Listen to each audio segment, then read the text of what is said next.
I always joked about it early on, but now, I kind of really do. When you look around and you see guys that, was young, that was kids coming up in basketball, and now you see them be able to be high school stars, go to college, be stars, and, be young guys in the league. It's crazy to think about it. Even when I look back at all my favorite players that I played against growing up, and mostly majority of all of them is out the league, so it's crazy when I really sit down and think about it. Because I remember when they drafted you, they started you, and you had a bunch of veterans around you. Yeah. When you look back at that time, how impactful was that, knowing that there were a lot of veterans to show you the ropes? I mean, it was crazy for me because I was my first time being away from home. I was young. I didn't know nothing about snow, the cold. I didn't know nothing about how do you conversate with these old guys. What is it that you can relate with? The intensity, the aggression of everything was so different because you used to be around guys your age, or you being more superior than them when it comes to your basketball game. So it was everything for me. It was my biggest learning process in basketball my rookie year. What's the difference between having OG and Norm in the starting lineup for the starting group?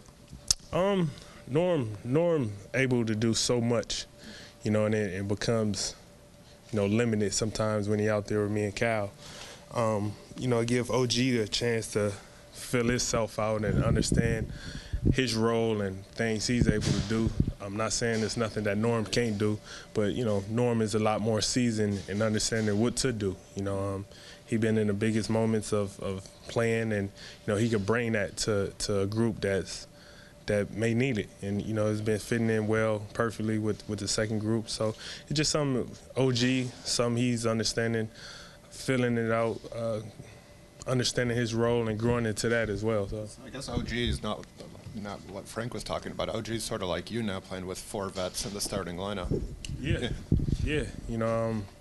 It is, but I think it'd be something that would be beneficial for him. He's learning, he's understanding, he's getting a lot more comfortable. He's getting a lot more talkative, and it's going to be a lot of.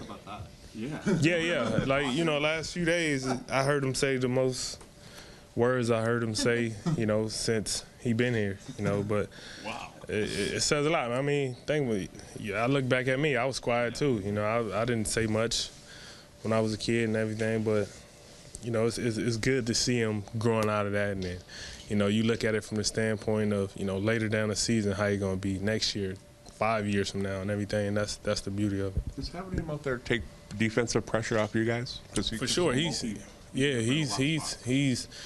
definitely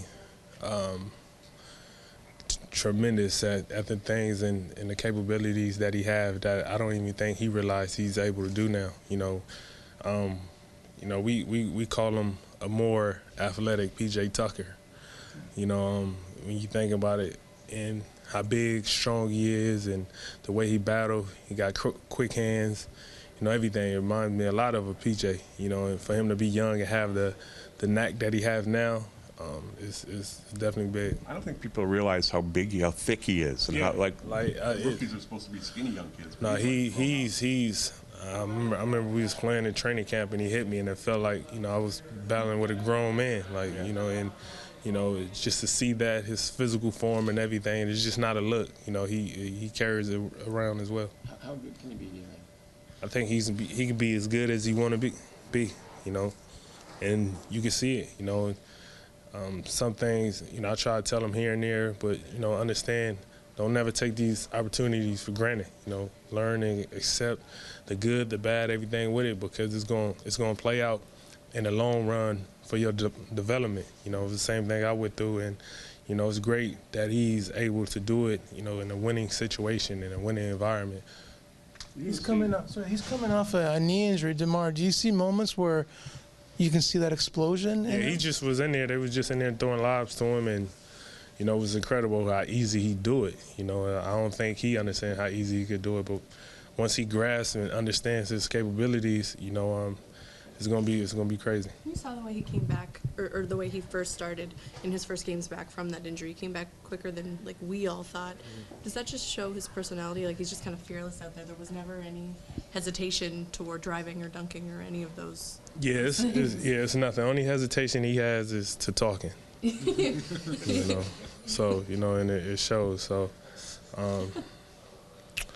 You're gonna see Jay this week, who's back as a head coach again. What was he like for you here? Jay was big for me, and understanding. First of all, giving me an opportunity. I was the only rookie on the team that started, that played, that I was entrusted. It wasn't like I was playing with young guys. I was playing with a lot of seasoned veterans at that time, and to throw me out there and give me the opportunity to play everything. Even my second year, I remember that's what really. He gave me the confidence my second year to be the scorer that I am today. 'Cause I remember it was a lot of games. He told me if I don't shoot the ball, he's gonna take me out.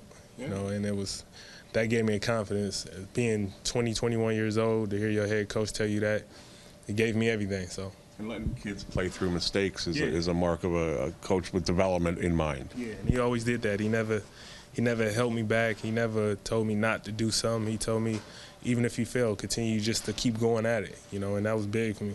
You look at the Phoenix team he's got, it's a lot of young kids, kind of like you were coming in, Booker and those rookies. I imagine it helps them. Yeah, it helps them. And Jay, it's a personality about Jay that, that's so positive that, makes you want to be at work and makes you want to do all the things that he asks from you, and he, in a sense, kind of a player coach as well. The things he was doing, it was so long ago, and I was so young, and I didn't understand. I just thought the whole league was like that, But now looking back on it, Jay was definitely one of them guys to where I could understand young guys at Phoenix probably feel comfortable, want to go out there and play, want to be better, and everything that come with that. The other night, Jakob was talking to us after the game, and he was talking about the differences for him between playing with DeLon, who he's familiar with, and now Fred. We always talk about big men taking a bit longer sometimes to get comfortable. When you look at him and just the way he thinks about the game, is it impressive how fast he's able to adjust and learn things? Yeah, was this his second year? Yeah. And sometimes I forget that because it seems like he's been here longer. The knowledge that he brings, the things that he understands out there on the court, and you see it in the games early on this year, in big moments, big situations where he played, and the positives he left out there for us on both ends of the floor, and that's big for a young guy to have that type of knack. DeMar, did Jay help you in any fundamental aspect of the game? Your release? Yeah, one thing about Jay, Jay always used to do these trick shots all through practice and everything, and he used to tell me, this is how you got to hold your form, this is how you got to follow through and all this. It was always jokingly. He was quick to show you something about his jump shot, and he could shoot. No matter if he was shooting from behind the basket or whatever it was. And I remember one practice, we was in the practice arena and the practice gym in the arena, and you know how they got all the courts. It's 1, 2, 3, 4, 5, 6 courts. I remember he said he made, without missing, 5 shots in a row on all court. He picked a certain spot on the floor and shot at each basket and made like 5 out of 6 baskets or something. I was just like, just seeing stuff like that, your head coach doing that, and it was like, let me work on my shot too so I could try something like this. So. I've probably seen Dwayne take 4 jump shots since he's been my coach. He got a great form, but he's not going to shoot it all the time.